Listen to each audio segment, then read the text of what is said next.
All right, so Rogue 2023, 1 out of 10. What do we got starting with Parrot? Oh, baby, pressure. Like 1 is shit and 10's immaculate. And this is just overall experience? Yeah. Chris, you're in charge, man. Plug your thing in. Well, before we get going, I wanted to make a little announcement. We have one of our biggest camps of the season coming up. The 2024 TTT Open Prep. I think it's called Season Prep Camp. Or is it Open Oh, Prep? come on. Yeah, I guess that's just right. wanted to 'cause all you guys need to know, this is our biggest camp of the year. You don't want to miss this one. Sign up now. All right, thanks, Chris, for that. You're welcome. But you're still in charge. What are we talking about? We're talking about Rogue. So we thought we'd have a few different people here. We got Matt Gilpin, who I just found out you've been on the podcast before. Yeah. Really? Hold on, did I interview you? Yeah, you did. Wow, we both No, forgot. sorry, it was Brandon. Oh, Sorry. okay. Yeah. Oh, I thought I had a homie here in the, but yeah, we were about to set up and I was like, yeah, it's Matt's debut to your wife. Yeah, no, I've been and she was on. like, no, he's been on one. I was like, son of a bitch. Yeah, I filmed it. Yeah, I filmed it. So Matt's here. Matt, his role in this is that he was a spectator online and had no dog in the fight. Perrin is a coach. She had a dog in the fight and that dog's name was? Bethany Flores. That's right. And you watched the stream and then Max had a couple dogs in the fight. Oh, yeah. And you were there in person. I was there in person. Yep. And we're going to talk about Rogue. Yeah. Did I do my job? I think you did. Yeah, All right. that was great. Karen, That was awesome. now you're in charge. I'm in charge. Okay. Well, I mean, we've discussed minimally your experience over the weekend, and obviously we have kind of our takes on it looking from the outside in, but how many times have you been to this competition now? Oh, man, that's a good question. I think this was my third. I was gonna say third. Yeah, I think third. I know for sure I didn't go last year, and I went the year prior, which I think was the first time at Del Diamond. I think that was it. I think I've only was ever the other been one? twice. I know they had it at Rogue headquarters in Ohio. Ohio. That's Yeah. right. I'd never been out there. I remember they had like a shooting event. And Yeah, the skier. Yeah, Yeah. mhm. Yeah, that's interesting. I think both Noah and Travis competed in that one, and I didn't go that year. So this is the only like big competition I feel like I haven't continually traveled to, and it's like now the biggest one in the sport. Yeah, I mean, I feel like a lot of athletes will really like to get into it, not only because Rogue does a really awesome job. At least everything I hear from the athletes, they treat the athletes very, very well. It's a smaller field, so you don't have to deal with teams and age groups and stuff. But it is also positioned at a kind of a weird part of the season. It is. Where it's like trying to decide, and you can probably shed some light on if someone's coming off the games, how much time do you take off before you have to ramp them up just to at least prepare them for the tests?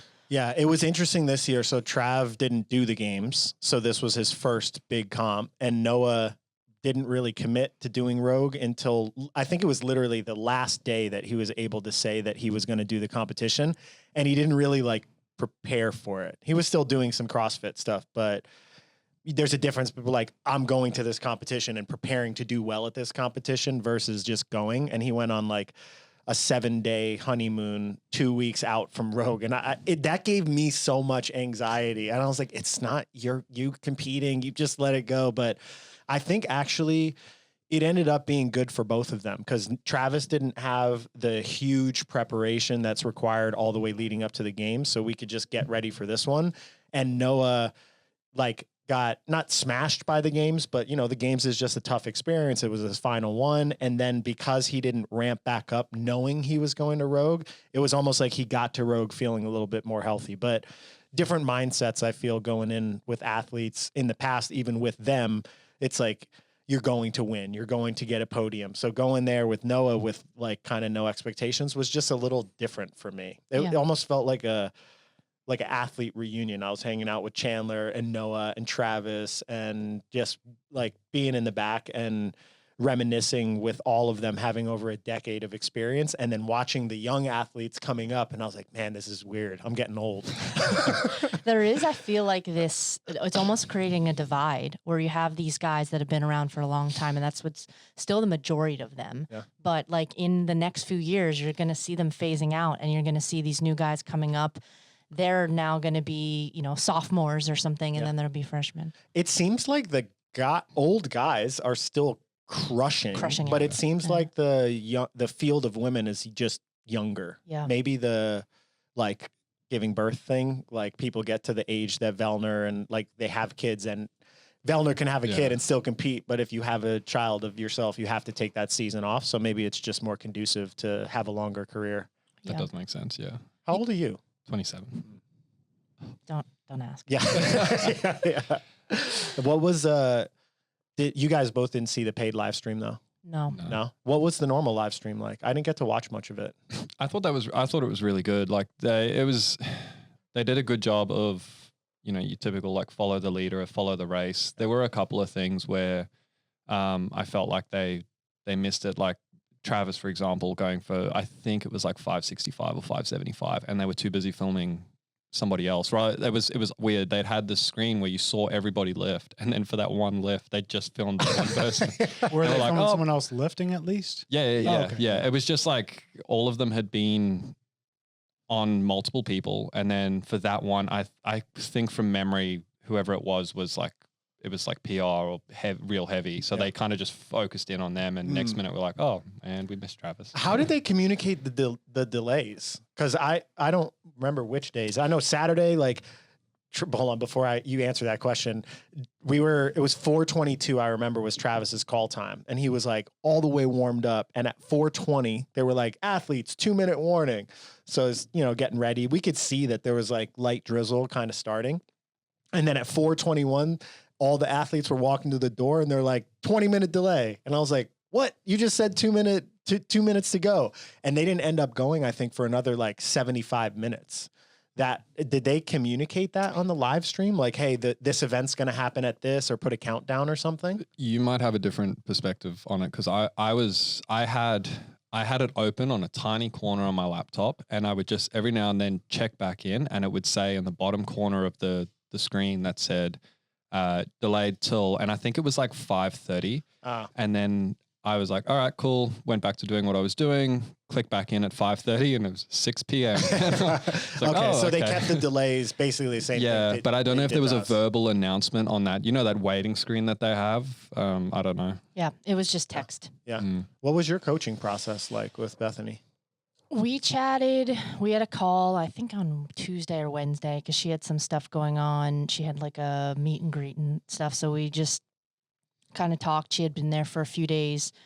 So that's her hometown and her home gym. And the reason she wanted to do the competition was because she hasn't had an opportunity to do it, because she's either been injured or whatever. And it was really special for her because her grandparents got to see her compete for the first time. Her whole family was there, a lot of her friends.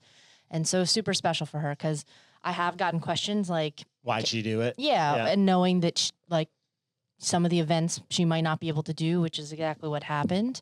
But I actually haven't talked to her like full debrief. Like how to debrief. Today we're going to do it. But I think overall she was really happy she did it. And, you know, it is interesting because she took last in 3 events and still took 16. I know. She didn't back squat. She didn't deadlift. Was there another one she didn't do? She just took last in the last event, I believe. Oh, the clean one. Yes. But she did it. Oh, Correct. yeah. Yep. I remember. She did it, and she pumped the crowd up while she was going. It was like, bold move.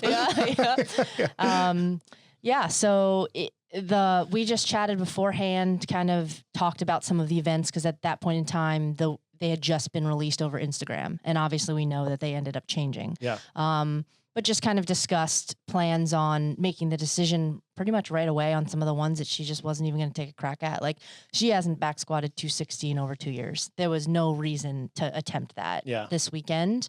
And some bed sleeping situations weren't great going into it, so she wasn't feeling 100%, and so it was just out the window. But I was like, listen, there are some really great events in here for you, and let's create some goals for the weekend where you can go out there and be an athlete and compete and leave this competition feeling like you got better and you enjoyed your experience, because we knew there would be standing there doing nothing is like not a good feeling. Yeah. And so the event, like the deadlift event, to stand there and do nothing was so long. 3 hours. 2 hours just watching them lift again. I mean, she had company right away. So. Yeah, she did. That's true. I was watching her in the background, like, cause she stood the whole time. She's not a big sitter. And I'm like, wow.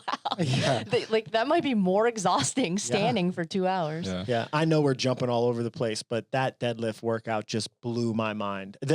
Overall, I think every time CrossFit as a sport starts to escalate, like the weights that they use, the reps, the new things that they add, I'm always like, man, people are going to get crushed. And then Travis PR'd his deadlift. People pulled over he was at 555 and there were still not at 10 athletes in the field. And I was like, wow, everyone is getting so good. It didn't matter that it was Saturday and they'd done miles of running with 100-pound bags. And I was like, wow, this is a really amazing spectacle. Like people can't really appreciate if you pull 7,000 pounds of total deadlifts and then go out the next day and do 3 more workouts. I think I'd be crippled for. That's a good point. During the deadlifts, it's hard to remember, even though you just saw it, that they've already done all this crap. Yeah. Yeah. And that's one of the problems is that it's so easy for even people who are in it to disconnect from that fact. Yeah. And it's to disconnect from just the physical workload because they are such good performers. You're like, oh, well, they can handle it. But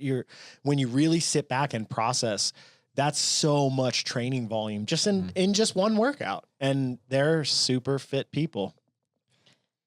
I don't think even as an athlete, when you're doing it, I don't think you even realize what you're actually, that cumulative load, right? Yeah. I feel like it's just, another 10 pounds. Yeah. You're like pounds, in the moment. Yeah. And you just lift and you don't think about it until the next day. Yeah.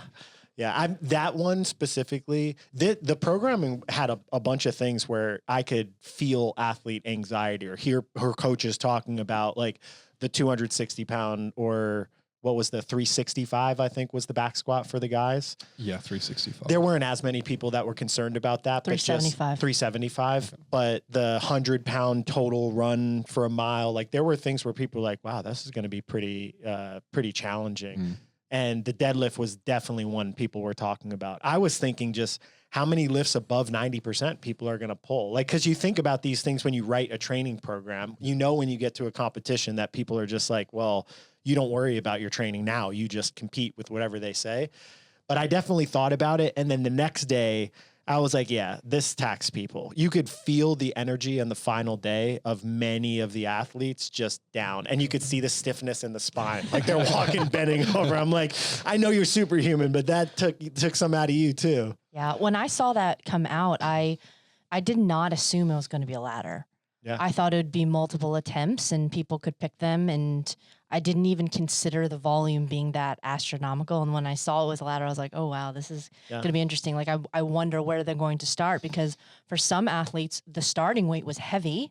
And then for some, it was so far off of their 1RM. And then for the women, it dropped down to 5-pound jumps. And it was a lot of lifting for the top girls. For sure. There was saw a morning chalk up thing today that talked about how much more load was lifted if you got to the top of the ladder. And I heard some athletes talking about that. Like I think he deadlifted 515 and I talked to Fikowski's coach. I think he pulled like 535, which is still pretty strong, but there's 475, 495, 515, 525, 535. It's 5 lifts.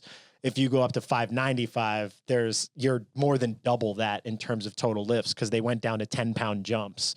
So the people that won that event did a lot more work over the weekend. So is there room to have the discussion to say maybe we don't try to win this, or is it dependent on where you're sitting at in the week? Yeah, I'm sure that people went through that. And there were some people that were willing to grind through and pull some less than optimal looking deadlifts. And some people that the second they broke position just stopped. And I'm sure some of them were making calculated decisions about where they were point wise, what's coming next, general health management.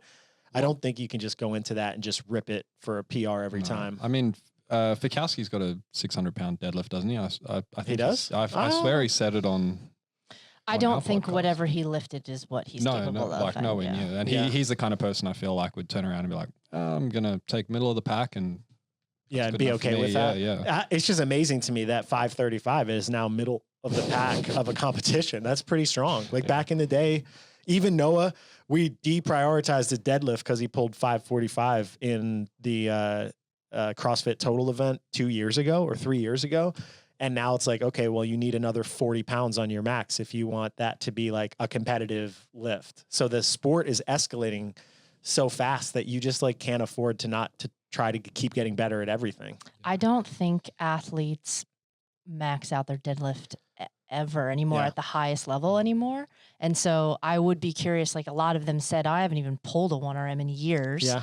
And they probably don't need Yeah, to for yeah. another few years. Yeah, I talked to Justin Kotler, and he said Alex Gazan hadn't lifted over 400 pounds in training, like in years. Yeah. He said like she pulled 385, I think, for a triple in training, and they're just like, oh, this is good enough. For Like sure. you're already strong enough. So that was probably the closest she got to pulling a true 1RM.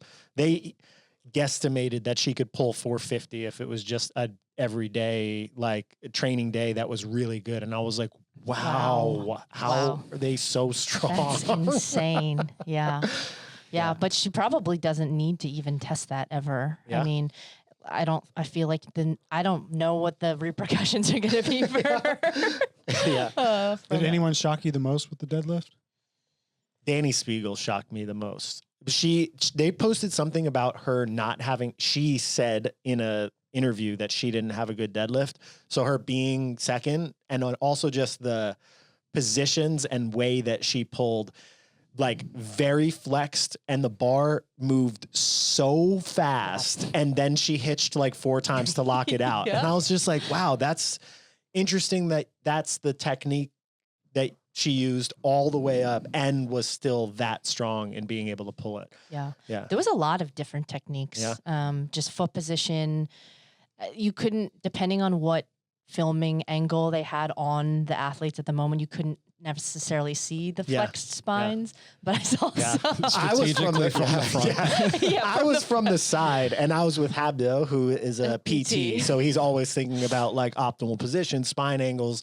And I was shocked how many people just pulled, either started in flexion, like rounded spine and right off the bat, or started neutral, pulled off the floor, and their spines went straight into shrimp back, and then they lifted. And I was like, wow, I'm just kind of jealous. My spine doesn't work like that. Yeah. Is there a case to be made to just practice, once you have good technique, once you can do it with proper form, to then massively lower the weight and practice these round back pulls? Yeah, there Because are. that is a strength, right? There are power. You had something? Go ahead. I was just going to say, I feel like it's a case of positions that aren't loaded become dangerous. So it's like, and if they are loaded excessively without training, it like I'm coming from like a running, cutting. You're agreeing jump. with my point. Just Yeah, like a running, cutting, jumping martial arts perspective, right? Like if you're not loading your knees, say you're doing a sport like squash and you are always in a knee valgus position. The If you're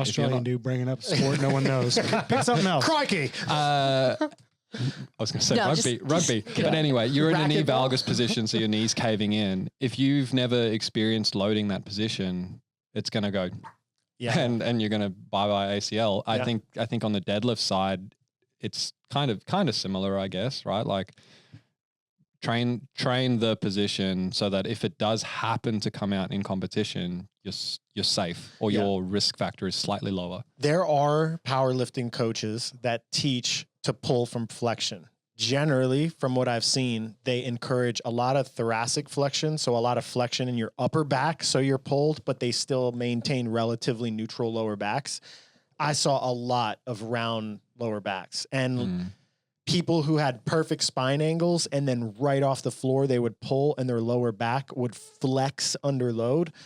From what I've been educated on, that is not safe for your spine, and that's where your injury risk is highest. So I would say at all costs, don't do that. And if you want to build your 1RM deadlift in flexion, train your thoracic spine to round, set it that way. It's very hard to do that in CrossFit because we're always taught this for the Olympic lifts, and you need that upper back set. So some people don't have the ability to flex it, but I'd be careful of teaching people, especially people that aren't top 20 in the world athletes. Like those people are so Well, that's why my resilient. caveat was once you had the good form locked in. So not someone who doesn't know what good technique is, but is there a case to be made that maybe it's just another position you could train? Yeah, for sure. Your back probably goes into that position when you do sandbags, right? Like you're never going to Absolutely. keep it that straight all the time. Yeah. Yeah, So if you're like I was wanting to say technique Nazi, but Yeah. I feel like I don't want to use that word. Yeah. But yeah, if you're that person, If you're obsessed you with never, technique. there you go. Yeah. Why we have a fun little break here. I forgot in my intro to mention that Matt last time on the podcast was just a scrub, and now he's a TTT coach. Just a scrub. He's a TTT coach. So this is your debut as a coach. Yeah. Welcome to the gang, Matt. Thank Yeah. you. Thank He's you. And he's also a bringing out high-level squash analogy. He's already a high level semifinal athlete as well. Yeah. Trying to stay there. Yeah. You will. Yeah. What'd y'all think? What'd y'all think about what was it called? The duel?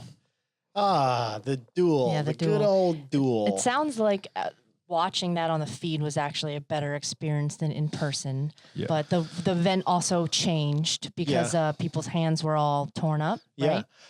I don't know for certain. I heard that the monkey bars, they definitely shredded people's hands way more than people anticipated. I guess the rain and then having to do that, there were a ton of hand tears. Like people were bleeding all over the place in the back. And I heard that they made the adjustment. Originally, I heard they made the adjustment because of the rain. And everyone was like, we monkey barred in the rains. We did muscle ups in the rain. Like, why? And then I heard through the grapevine that it was because people's hands were so shredded and it was more of a programming change because of that. I was a little bummed about that because I felt like I actually thought 2 rope climbs would make that workout more symmetrical in terms of like the sprint offers a little bit of separation. The sandbags offer separation. I thought 1 rope climb for most people would just be jump up, hit it, maybe like a quarter of a second total there, where it seemed like the sandbags were big separation. So it ended up almost like, I think, changing the people that were guaranteed to win that workout. I don't think good or bad. I think it definitely was worse for Noah, better for Travis in that, or maybe not better for Travis. I think Travis would have done well in both.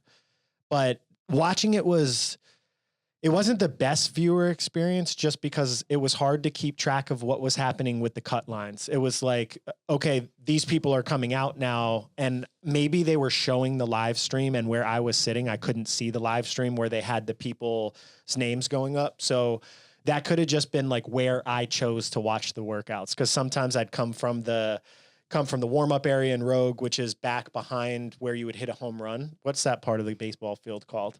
If you hit a home run. The outfield, there we go. Oh, man. Thank you. So in the outfield, there's a warm-up area, and if you come out, you can watch the whole floor from the outfield, but you can't see the TV because the TV is above that. Mm-hmm. So I think I might have just positioned myself poorly there. I think the in-person experience definitely could have used some improvement, like just because maybe on the stream they could tell the story with commentators better, but when you're just chilling there and like they even have the on-field person, like, you know, who is announcing, like Kiki, but half the time you really can't hear them because it's so echoey and you can't really make out what they're saying. So they may have been saying something, but I think the in-person experience, they should have had, I kept joking, we need like a NBA halftime person. So during that downtime, you just have like the person on the unicycle juggling plates or something so that you're not feeling like you're twiddling your thumbs, because that makes the time go by so much longer and you're wondering what you're doing. And then it becomes like a expectation thing, not a, you know, because the event was cool. Yeah. I told myself I wasn't going to do criticism, but that day was just tough to watch. The duel took so long, and then that went right into the deadlift. And the deadlift, the girls went for like 2 hours, and then they did the strongman award ceremony. By the time the guys deadlifted, half the stadium just bounced. Yeah. So then it was like, also like it went from like screaming and people were like all hyped up about people pulling 400+ pound deadlifts. And then like they finished, Alex pulled her last lift, and then it was like 3, 2, 1, go. Poof, the whole stadium left. And I was like, damn, that's kind of a bummer. Like these guys are out here for their, you know, final Saturday at this huge competition, and the way the workouts were structured left it so that people didn't want to stay and watch because it had like dragged on so long. So that was tough to watch because I'm also like a fan of the sport too. Sure, and especially this year more so, Travis and Noah at this point, how much am I really going to coach them in person? Like I probably just give them hugs and say good luck. I'm give them a little bit of strategy. So a lot of times I'm watching the races. I was really interested in watching the girls race, and it was, you know, Tia's coming back and she's competing against Laura, and Laura had criticism that she only won because Tia wasn't there. So there was just a huge storyline there that I was wrapped into, which was exciting. Yeah. I mean, I would say that was definitely probably the biggest one. Yeah. And the men's race though also was good because it kept jumping around, and there was speculation like who would be at the top, like even with Adler, Ricky coming back, right, and Adler winning the games this year, Roman. People saying Roman would have won if he didn't break his foot. Yeah. Him coming off of a broken foot. Yeah. Just so many people who missed out on the games this year had poor performances that wanted to kind of bounce back and have a good competition. Some rookies we've never seen. So I feel like you got a really good glimpse of some of the best going head to head. And I think that's what Rogue is known for. There's a reason it's an invitational. They say they want to showcase the athletes. I think the weather, the changes, maybe some of the programming made it difficult to do that probably the entire weekend. I mean, the weather, it was just so bad. I felt bad for them. Yeah, that's a tough one. Yeah. And I feel like too, some of those workouts were really dependent on it not being wet to do them right. And the hill, they did the first heat and then Chandler and them slid down. I know. That was great. Well, apparently there were staples that go into the wood that pull the mat down. So that is it's basically a wooden platform with AstroTurf over top of it stapled down. So they were really freaking out after that. They were like, you can't slide down. It's a huge injury risk. Noah scraped his butt cheek, not ripped it open, but definitely got cut. And he was like, oh, that's what it was. It was a staple. And I was like, oh man. So they took that out of, there was supposed to be in the handstand walk workout, a sled up the hill or something? Something like that. Or maybe even just a run up the hill. They did the sandbag up the hill. Yeah. Yeah. Oh, yeah. I'm getting my events confused. But yeah. That workout changed a lot. The workout with the handstand walk, it was basically not even the same workout by the time it went out. It was supposed to be pegboard, box jump, run, and it ended up being just run, handstand, walk pretty much. Was it? Oh, no, the box jumps, Yeah, yes, because Bethany fell backwards on one. Oh, dude. Yeah. That's crazy. There were people that were not able to get up on the box in the back. Oh, wow. What day was that? Was that Sunday? That was the last day. Yeah. It was the second event. I feel like people's nervous systems were just so shot from the deadlifts. And they were like, oh my God, getting onto this box.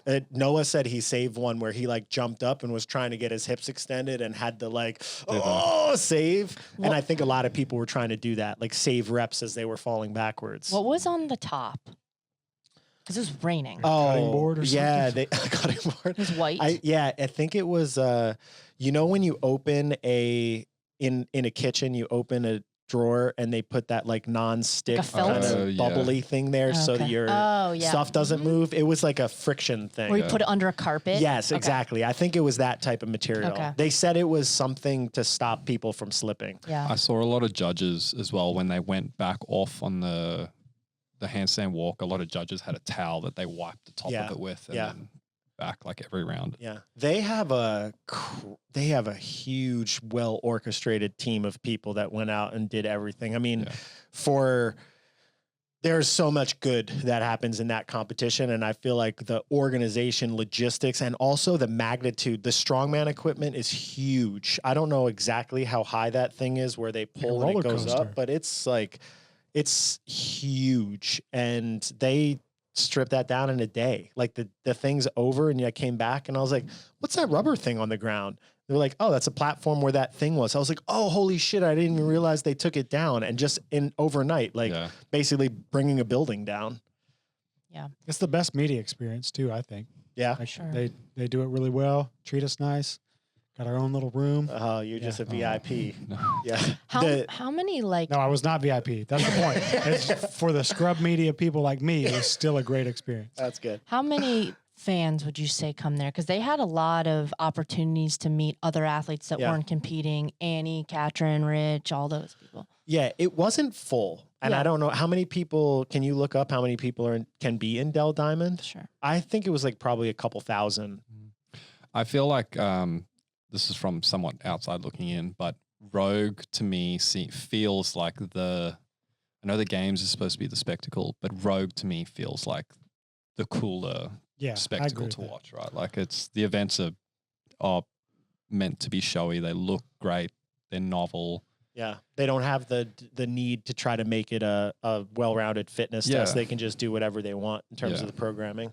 Yeah, I think that's true. 11,000. Yeah, I mean, it was not anywhere close to filled up, but it ends up being really good. I know the vendor village people were really happy. Oh, especially that it got All, cold. all the rain. Yeah, all the And the rain, it cold. got cold. The fact that it got cold, all those hoodies got sold right away. Yeah, Chris ended got up one? I with a tried new to tough hoodie. it out because I didn't bring one. I was like, I'm good. And midday Sunday, I was like, fuck it. I think Yeah, it got real and cold. last year, didn't it get really sunny and hot or Yes, something like that? yeah. So Yeah, it's a weird, the temperature dropped. So we got there on Sunday morning and it was like a normal morning. Like chilly, maybe like 60 degrees. Like I was still wearing a t-shirt.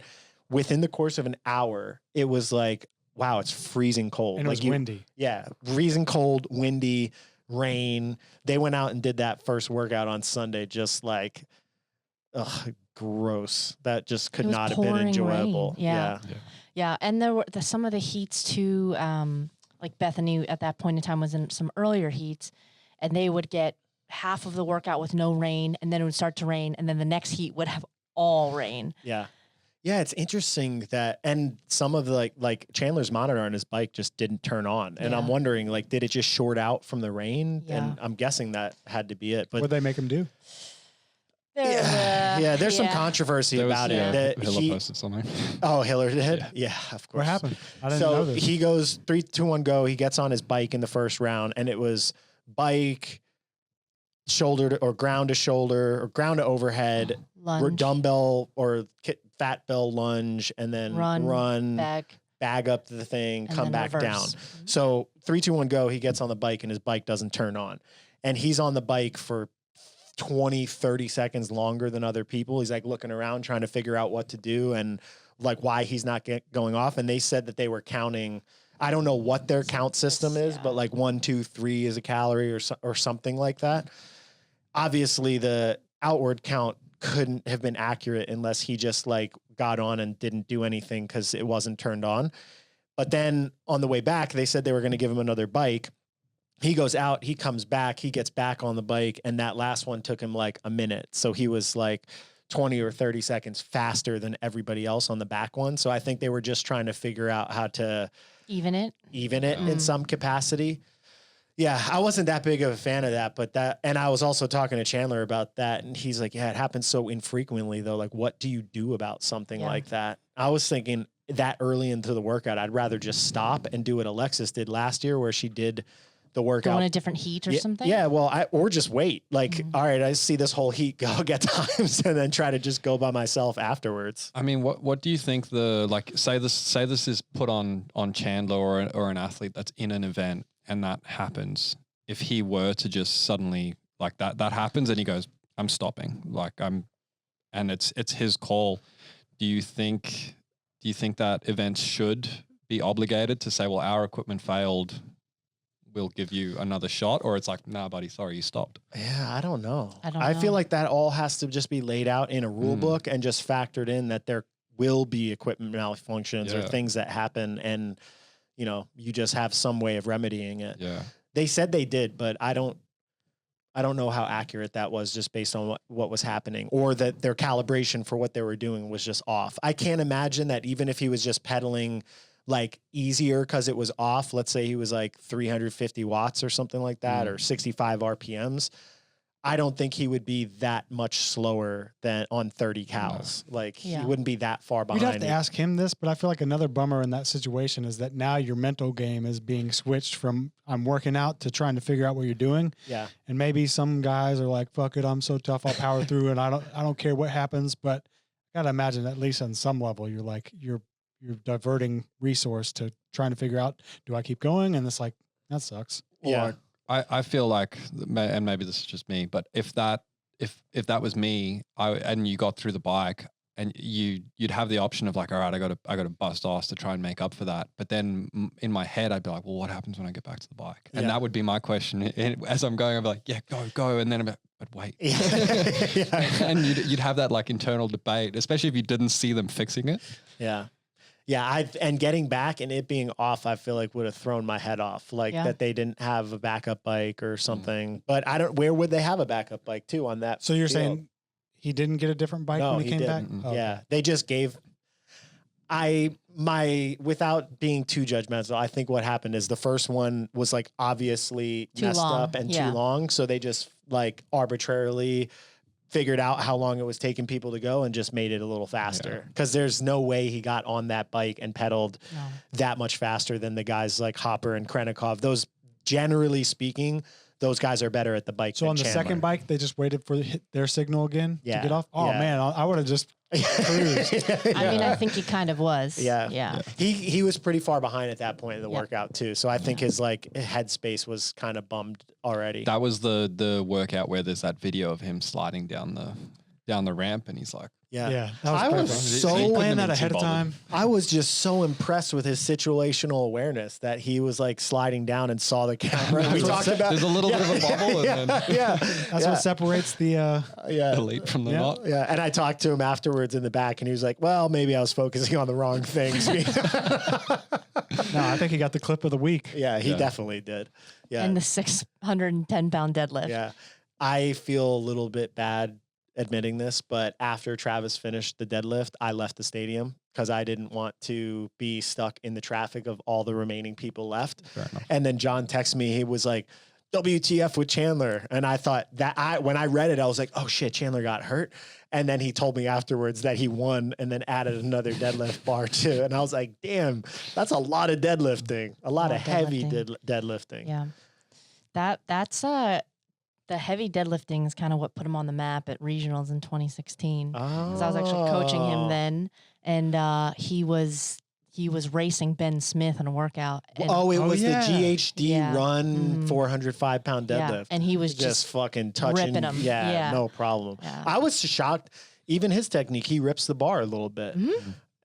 I mean, obviously it works, but it's just interesting how watching Lauren specifically. Mhm. She impressed Lauren me. is She was she fast. impressed me on so many levels, but her deadlift mechanics are like very good. Yes. She pulls it fast, but her back's in the right Yes. position. Her arms are stacked directly over her back integrity maintains. A lot of the best deadlifters in that field, if you look at like their technique relative to how good their muscle ups are, how good their snatches, they kind of have shitty deadlift technique, but Mhm. they're just pulling huge weights. And I guess at this point, what's the point of going any heavier than that? I don't think a lot of people work on deadlift technique. And Yeah. I don't think unless you've worked with a specific coach, you don't realize, even though it's extremely simple, it's so nuanced. Yeah. And like I said, you saw, like, I think Daniel Brennan had a very narrow stance. And then you saw people that were more conventional. There were some, I think maybe Travis didn't even mix grip. Yeah, he never He does. never Yeah. does. Yeah. Yeah. Didn't Laura Crazy. not?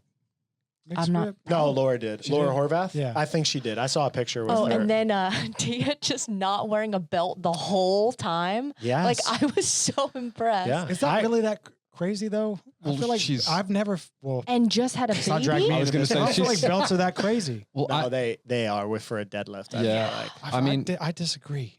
Oh. the thing with Tia that I felt like was like, holy crap, was that she's 6 months postpartum, Yeah. which is pretty impressive. Pretty on that. impressive. Yeah, very Fucking impressive. shit. Yeah, yeah, insane. very Oh my impressive. Gosh. Yeah. But like I was begging the question, like, is that I'm not going to wear a belt because I just want to show people I'm still No, she badass, right? she Like- did an interview on it. She said that some of the muscles in her abdomen aren't there, and that it was safer for her not to that makes sense. add extra intra-abdominal pressure. Yeah. Apparently, there's some doctors that told her she shouldn't be doing this. I'm not surprised. Yeah, I might have interpreted that wrong, but I Yeah. mean, she was explaining like a lot of people asked. It was like, oh, that's interesting. That does make sense Yeah. though, right? Yeah. No, belt helps a lot though. I don't know what you're I'll try talking one. about. I'll try one. Yeah. Yeah. Yeah. Travis said he wasn't going to wear a belt, and then he was wearing a belt. He wanted to fit in. Yeah. He looked around and was like, this Yeah. might be a Everyone's mistake. got a belt. Yeah. Yeah. I think one of the events that surprised me the most was the Texas Heavy event, the very first one. Oh. Because when they announced it, I just assumed it would be an 180-pound ruck. So I went into my garage and I loaded up an 80-pound ruck and I ran a mile on my air runner. No. I swear, just to feel it. And I mean, me versus them, Yeah, very not the large same. difference. But yeah, I just thought it was going to be way slower than it ended up being. And then when they said there was going to be a sandbag, I assumed it would be a little bit faster. Yeah. But they were flying. I think that we had another situation of improper distances. But there were people that had watches. Were they right? Yeah. Oh, well, they no, were? multiple people tracked on the GPS watch, and it all came up accurate. Oh, they Alleged. confirmed it. Oh, okay. Well, just social media posts. Yeah, I thought those times seemed a little fast. I talked to Josh. Josh Bridges wrote the workouts, and apparently, with a 100-pound ruck when he was in the military, he ran a 6:30 mile, which I was like, wow. And he was telling the athletes that Travis was there, Noah was standing off to the side, and I was like, right after he said it, I looked at Travis and I was like, dude, he just ran a mile for time. He didn't run a mile and then do half a mile with 45 pounds and then another mile and then drag a sled. I was like, don't let that suck you into a faster pace. But I was still just impressed at how fit they all are to run that fast with that much weight. And specifically in the end, I remember Adler was chasing down Yeli Hasti, and I was standing next to, oh man, some other coach. And I was like, man, Adler's looking just smooth right now. He's looking like he's still running, but he was like 100 meters behind. So they go off, and in the warm up area, basically the loop was like, they went out and they went out of sight, and then they came back. And by the time they came back, they were almost back in the stadium because the warm up area is in the dugout. And he had caught back up, and he was like running. Yep. Like he was running sub 7-minute miles at the end of that thing, just in stride, breathing looked good. And I was like, wow, these like the level of fitness that has been obtained in this 20 athletes is amazing. And the disparity between if you're really good at something and you're not so good at something, and it's exposed. It's so exposed. And that's the top 20 in the world. And there's that much. Like if you took whoever finished 20th, well, actually there were a couple people who cramped. So like, let's say whoever took 18th, who was minutes behind the winner, they probably would be like upper middle of the pack of a semifinal or more. They'd be in like the top 5. But that workout was intense. I mean, last place for the women was 31 minutes and first was 20. Yeah. I mean, well, she was a Shelby Neal. Yeah. She cramped. Something happened. Okay. She was like walking for a portion of it. Kyra's 29. She was running the whole time, I think. Yeah. But still, that's a huge, I mean, imagine that was just like a normal 10-minute Metcon. That means it's like difference between 10 minutes and 15 minutes. I will say you also maybe stop pushing when you're like, I'm 5 minutes behind the next person. That was something I found interesting in that field, because in the games there's multiple heats, or in semifinals there's multiple heats. So you got to be racing where you are, but you also got to be racing knowing that other people are going to come in between you. Noah ran by at some point. He was like in the middle of the pack, and again, he was in a different headspace, and he's like, hey coach, am I winning? And I was like, no. But he was like just chilling. There was like people behind him were like 200 yards behind him and were out of sight. I think Vellner was right in front of him. And he was like, he said afterwards that he made the calculation, like he could try to drop the hammer to catch all the way up, knowing that he might not even be able to catch up. And if he did, that person would have been cruising and like pushed to pass him. So he kind of just like settled into where he was and accepted that placing. And I heard that from a number of athletes talking, and like somebody was running by, and I think Lazar was talking to them, and he's like, you got so much room behind you, just chill, you're good.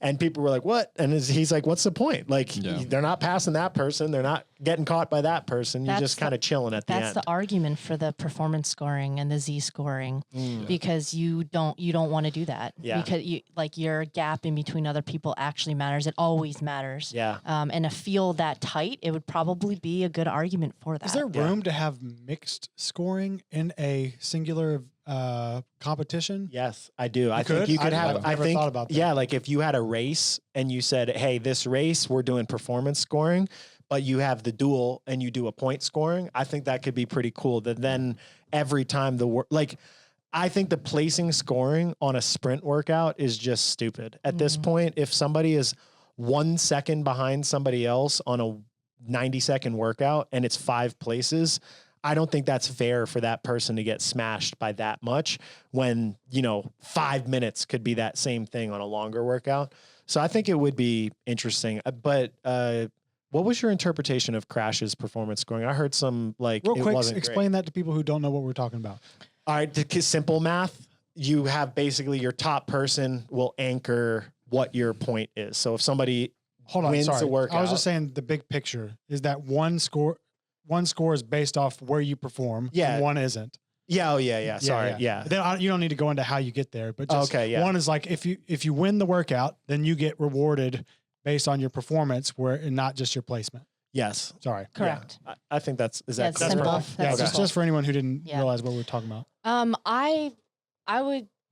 I liked it, but there's definitely things that need to be improved upon. And I've had a very, very brief conversation with Tyler about it, but it's imperfect. But I think every single scoring system is, and I don't know if a middle ground exists where you do take some events and you almost have the traditional model and you actually add it to a model that's performance scoring, and that could actually make sense. But I think they have to customize the scoring per event depending on how it's designed. You also have to design them very carefully. Yeah, you can't have the wrong time Correct. cap. Yeah. Yep. The time cap is a Why is huge element, and that was my criticism, where there was a pegboard workout and many athletes finished under the time cap and they all got zeros because of the time relative to the winner.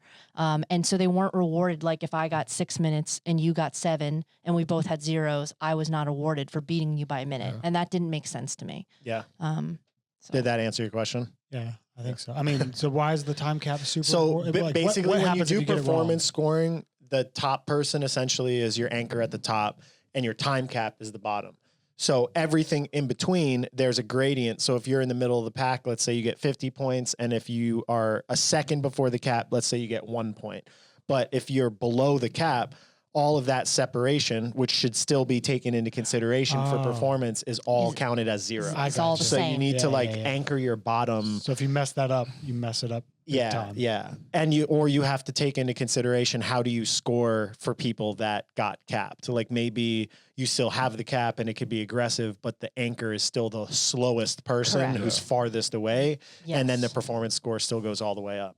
But something like that would be good. I think it would have changed the results a little bit on the run specifically. It definitely would change the results. And it changes if you're winning and you're winning by a lot, it like almost everybody slows down. Yep. You know, you just kind of play the race to win. But if you know, okay, well, I can get 100 points no matter what. But if I beat these people by 3 minutes, that means the person behind me is going to get 80 instead of 94.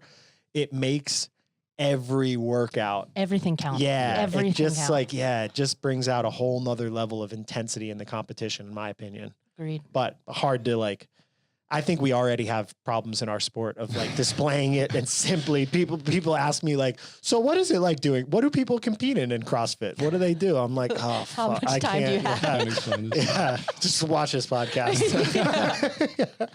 I'm probably the most lay person when it comes to watching the sport, but my one critique would be I'd just like to see more to the eye races. Yeah. Yep. Yeah. Do y'all agree with that? Well, Disagree? Is it possible? I think that's why we're actually saying the duel was the most exciting. Yeah. There's something about watching a small group of people race, Yeah. right? Yeah. And that, I think the whole concept of grid league, that's what they were going after. They wanted to make it visually pleasing and you could see progress.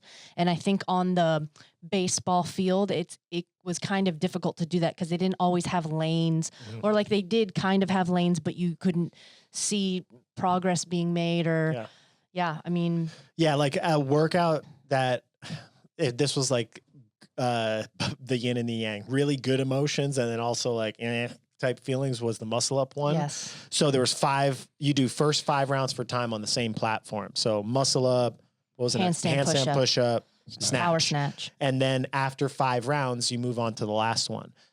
I was watching Noah, so I knew he was winning, and I knew they were saying who was second behind him. And at some point, I just tried to look to the rest of the field. And after round 6, I had no idea where anyone was. And I was like, oh, that's kind of interesting.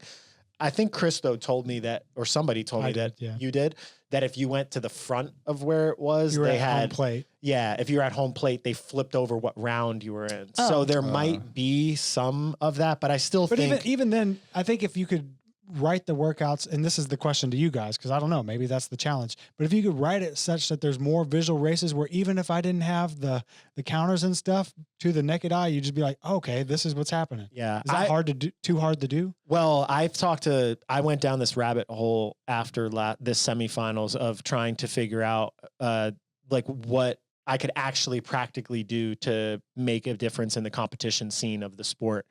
And in talking to a lot of event organizers, almost always you're constrained by what your equipment and your visual, like if you have TV or you need to get, they were talking about how difficult it is to frame 120 by 100, and even just getting something like that and seeing everything in frame. And then if you do, like if the angle's off in the corner, even if you're trying to display that, you're not going to be able to see it because it's not like a direct side view or a direct front view. So I think that problem is extremely hard to change. But I think if we set some parameters, like every workout, if it's a 4 round, there's got to be a move that moves the plate or moves the bar, or you always start on one side and you move in the same direction to the finish line. Like chippers could always do that. Rounds for time can't. So I think there would have to be a piece moving or something. But there were definitely moments in that workout where I was like, man, this could be displayed in a way that I know what's going on. Yep.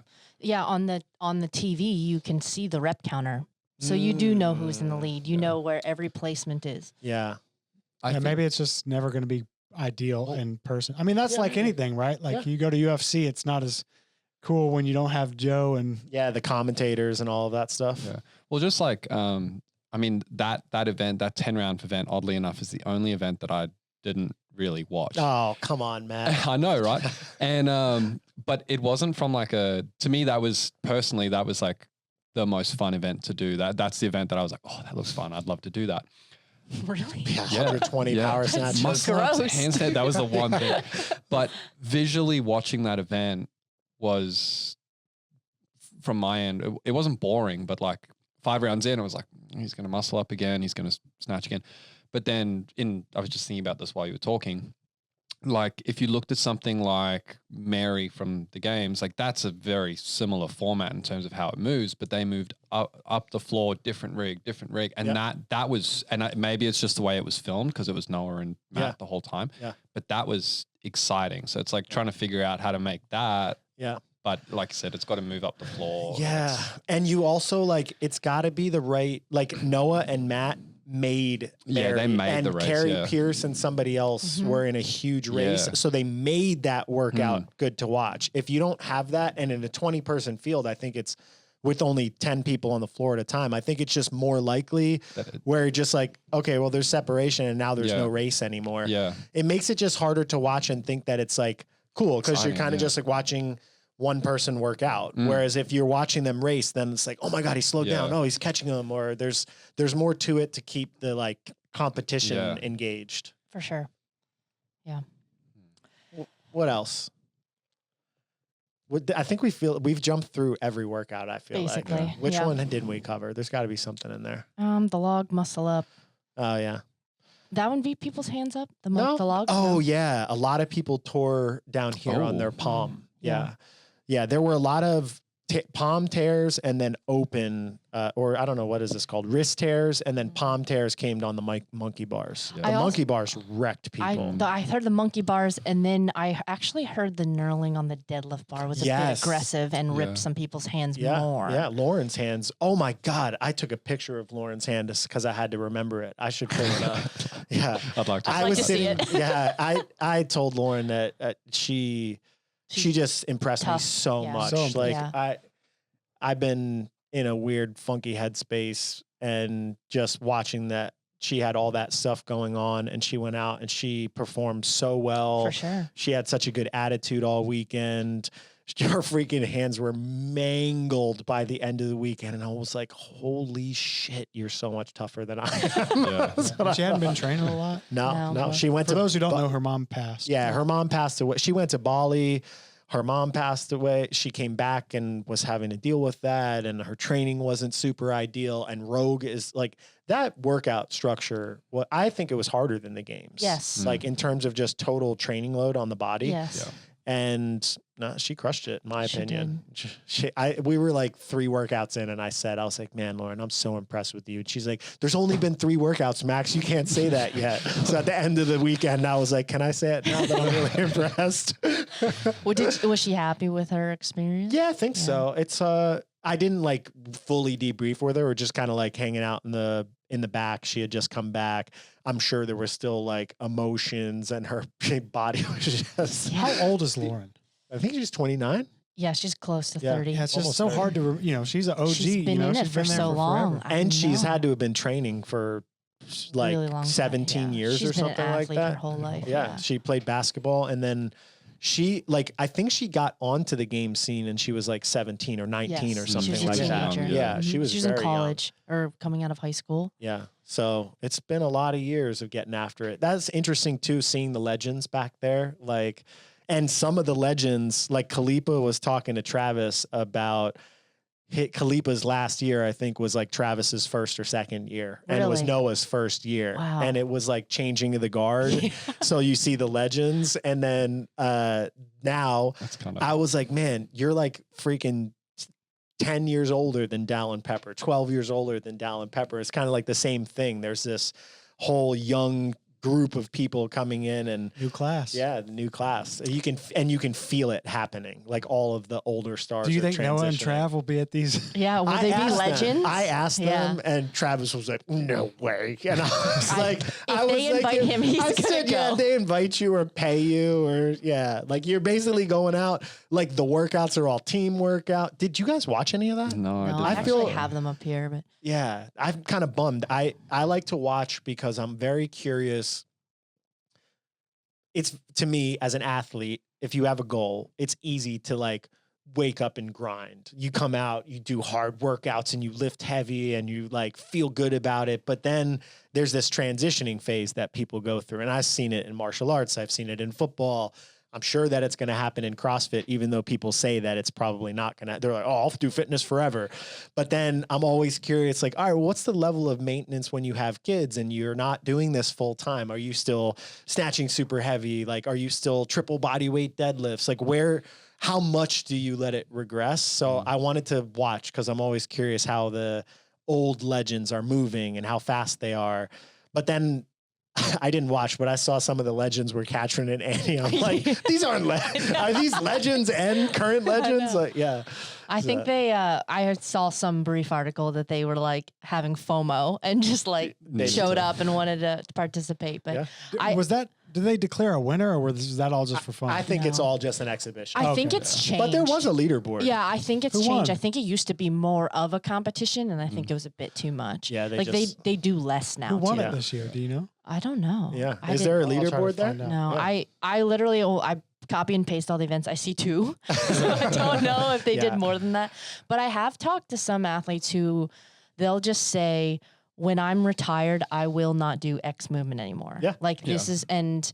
I feel like that's kind of the start of understanding that your movement selection or specific loads or scenarios where you would push through something just changes. Yeah. But there's no doubt in my mind, athletes at this level, like they're going to retain so much more, I think, if they just continue to practice periodically and maintain fitness probably for the rest of their life. And I am very curious if we have yet to see if like someone from an individual goes into masters and like how many years they could potentially compete. Maybe not back to back to back, but let's say they compete as a 35 to 39 and then they take 10 years off and come back at 45.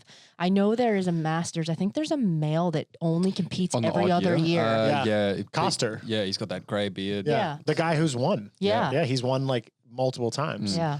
It makes sense. I think Would that Even- make sense for young people too? Then maybe. I was Yeah. actually just thinking that. Yeah. Like, Well, the problem now is every competition is hard. So like you sit out the games, what are you going to do, Rogue? Like you'd have to sit the whole season Or if out. something happens, like you try to pre-plan that and you have a freak injury or you it's a get whole sick season. and then Yeah. you just left a whole year on the table. I think if you're trying to professionalize the sport and have a salary and sponsors and stuff, they want to see you competing. Yeah. Yeah. I mean, I will say this publicly and continue to say it, that if they're going to do that and really turn it into a pro sport, the competitions have to be easier. It can't be like 12-week preparation or 8-week preparation, 15 workouts, require 2 to 3 weeks to deload and get people's bodies back. Why do you say that? It's just, you're not going to be competing a lot like that. It's like, as superhuman as they are, they're all Human. they're human, and they're going to get tired. And as you're 22, it might be a little easier to do. As you're 25, and generally speaking, most people reach their stardom like deeper into their, so you've been competing for 5 years, and now you're starting to get your million followers and people know who you are. And so I think it needs to be built, I think, in a way that they can compete 8, 10, 15 times a year. And That's a good point. I don't think people can do that with these types of comps. No. I would be very curious. I mean, Noah did the games. He did Rogue. He's going to He did Madrid team. He did Madrid team. And so did Travis did Madrid. Yep. Like, so he did have a competition fairly soon before. Yeah, for sure. And he's also going to Down Under and then doing Wadapalooza and then doing the games. Oh, he's doing team. Down Under? Yeah. So it might be feasible. Maybe I'm just being too soft, and the athlete's like, hey, you get paid to do this and you can handle it. But I think if you're just talking about athlete longevity, that'd be really hard to maintain for a long time. What is the gap between all those? Down Under's in December. Yeah. Soon. Yeah. So that's a month between. Madrid was less than a month or just over. about a month.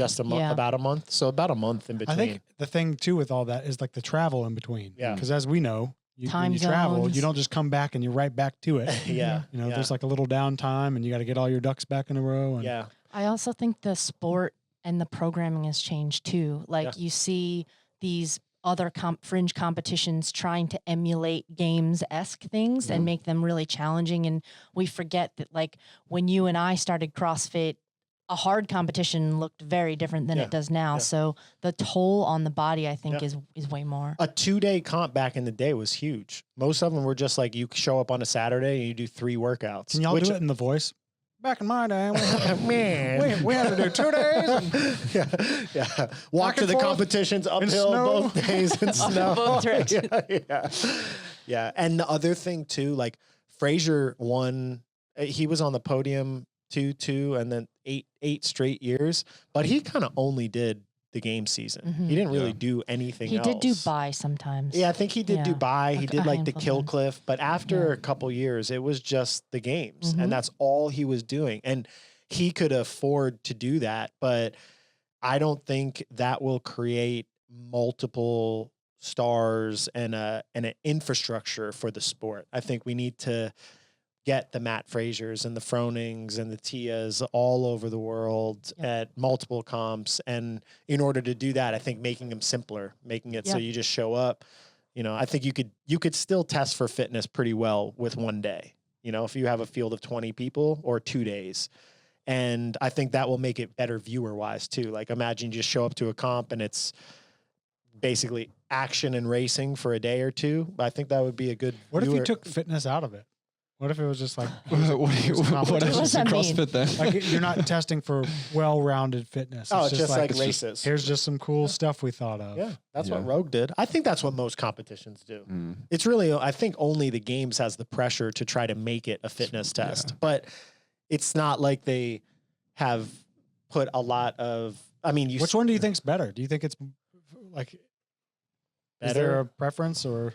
Yeah, I think it depends what you value. Yeah, I'm a purist. I fell in love and still love CrossFit for the holistic athleticism that you're trying to get out of it. So I think it would be really cool if we could do something to actually test accuracy and real balance and coordination and motor patterns that people don't get to practice a million times. Because I think you self-select if the sport is tested like this for athletes that can take a lot of training volume and a lot of monotonous repetition. Like for me, my ADHD and brain is just like, I don't want to do the same thing every week. I want to change it up. But if you want to get better at rowing, you got to be on a fucking rower all the time.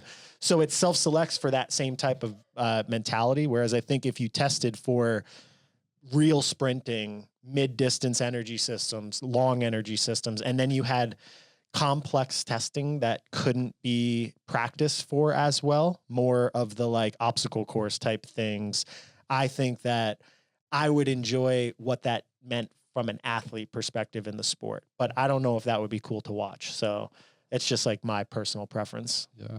What would you choose? I think well, I'm still in like half a conversation back. I was just thinking about this from like the having a multiple competition season, right? Or multiple competition season. So say you've got a 4-month window of, it's a comp every 2 weekends, or every 2 weekends, and it travels through, half of it's through the US, half of it's through Europe, Australia, whatever. Yeah, I'm modeling this off of coming from motocross. I'm modeling this in my head off of how that works. Every or weekend. NASCAR. Every weekend they go to a new race. They do qualifying on Saturday. They do racing on Sunday, and they race 2 races. And that like structure to me seems like something that would be really cool. That was why I thought Sanctionals was going to create that. Yeah.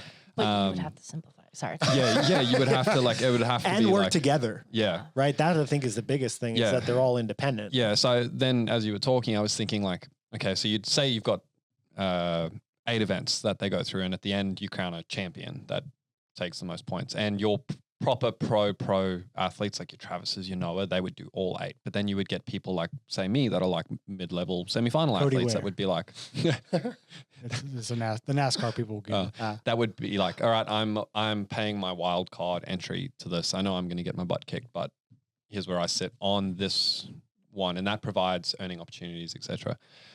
But then from the testing body, it has to be like, I like your idea of like it's not a standardized set of tests, but like this is what we're testing for, and this event's going to do it this way, this one's going to do it this way.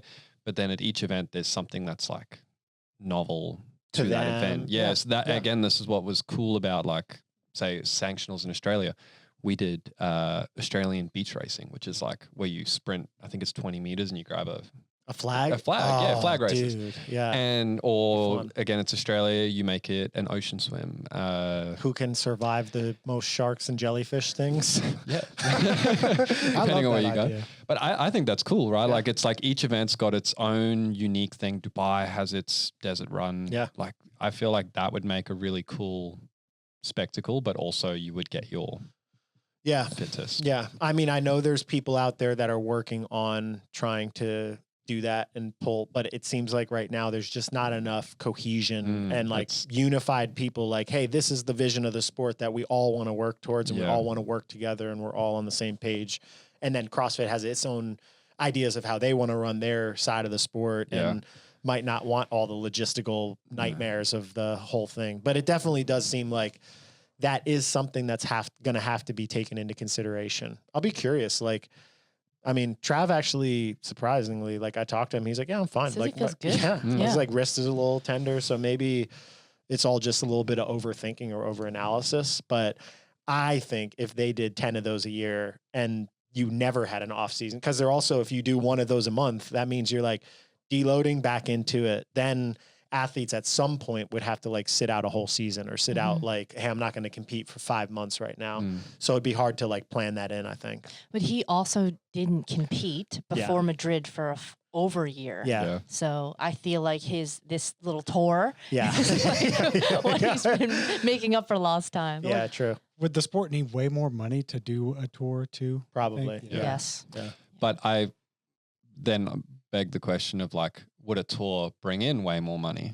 It would definitely have the opportunity because you would have the media rights to all of your high profile people in all of your big things. Where right now, like most of the time, you're only getting that at the Games or Rogue. Yeah. And even at like, even Wadapalooza is a huge competition, or Dubai's a big competition. A lot of them are not, there's no stars in there that people are like, oh, I'm definitely watching this.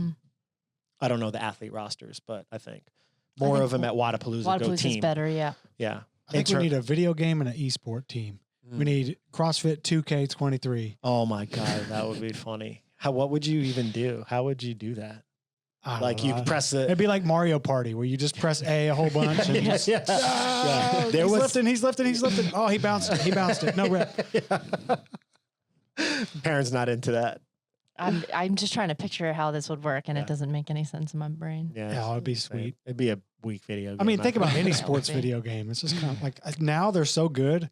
where it's like back in our day, you would just press A, throw the football, get a touchdown. Yeah. And now it's like you got to run the whole league. You got to like figure out how to get money. It's like, bro, I got shit to do. I ain't trying to get a video game team to the championship. You'd probably get paid better if you did. Oh my For God. sure. Yeah. All right. I think that that's all I covers it. got. Yeah, that's all we got. Can All we right, so have- Rogue 2023, 1 out of 10. What do we got? Starting with Parrot. oh, baby, pressure. Like 1 is shit and 10's immaculate. and this is just overall experience? Yeah, just your opinion on the time. Yeah, on the time. I mean, this is going to be, it's probably going to be lower just because of the weather and how they had to change things. I think that would have definitely impacted it. So I'd probably give it like a 7. Oh, my God. And for a rainy event, what do you give it? For a rainy event. No, I'm saying Because yeah. of the rainy event. No, I know. But now if we change the criteria, to It be was like, always going to be raining. Oh, It was so meant it's to be gonna- raining. they crushed it. yeah, they crushed it. And I can't imagine what it would be like I know, it doing was the giving me logistics. headaches. Like Oh. I mean, I felt for them, and they are, I would say, the most professional team. Probably did their best to create contingencies. It's just this sport, the way it's designed, is super complicated, and there's not a lot of things you can do when you design all your events to be outside. Yeah. I mean, all those things that were filmed indoors just didn't look good. Yeah. But like at that last event, like, I heard you couldn't even really watch it. You couldn't. You could. It But was for the people who did get a spot, it was probably one of the coolest Yeah, amazing. events to be a part of. Yeah, But- it was basically like underneath. It was basically in a hallway. Like Yeah. it was in the entrance hallway. Might as of well the been in this stadium. room. It- It yeah. was like this room of people, right? It looked Yeah. like there was like a mezzanine that people were standing in that could watch from above as well. I But don't again, think they could watch from above. Okay. I think the mezzanine, there is a mezzanine there, Yeah. but I think it's like a restaurant. Oh and yeah, I don't okay. think I just there saw was a couple of feet through a glass window, and I was Yeah. like, "Oh, cool! You can." Oh, watch from maybe up there was too. like a restaurant or something, So- but yeah. I think Don't it know was if like a VIP accessible, area or yeah. something. Interesting. Yeah. Come on, man, you're on the spot, right? I was gonna say a 7 as well. Oh, damn. Yeah. I'm gonna just say a 10. Oh, a 10. Dang. You're because just- I'm just sucking up to. You're really not being critical Hey, today. send this man a barbell. Yeah. Yeah. I have a lot of things that I was. If you could have one free item from Rogue, what would it be? Let's get that killer a cage. high rig, a full Zeus rig? yeah, it's like Competition a rig. Zeus rig. I'd put it in storage until we had our dream facility. facility. Because you get it now, you couldn't get it there. But I've always wanted to have. What about one piece of workout equipment? So that's a rig. That's like a whole thing, but one item that you could use without needing a whole. I don't know if I'd go to Rogue. I feel like I'd get like a double cable crossover lat pull down. They sell that stuff, They right? have those. Or at I least know they we have they the like lap have pull it down on machine. consignment through their Yeah. website or something. Yeah. I will say I also just have respect for them doing this competition at all, because I don't think they have to do any of this. Yeah. And from the online qualifier, which we know is very Yeah. complicated, and we've even had internal conversations about, if we do an online competition, how do you go through all the videos, and like I just can't even imagine. And so the resources that they volunteer and invest in, Yeah. spend money, obviously there's incentive for them as well, but they don't have to do any of it. And Yeah. I think the athletes appreciate it. They feel like professional athletes. I've heard from more than any other event. So even with things that don't go well, they also take responsibility for mistakes. And I think them setting that precedent of having super high standards it bleeds down to other competitions and other event directors that want to emulate that as well. Yeah. That's why I gave them a 10 and why I tried to not be critical, because I want to be grateful that there are big companies putting things on. I obviously have many things that I disagreed with or didn't like, or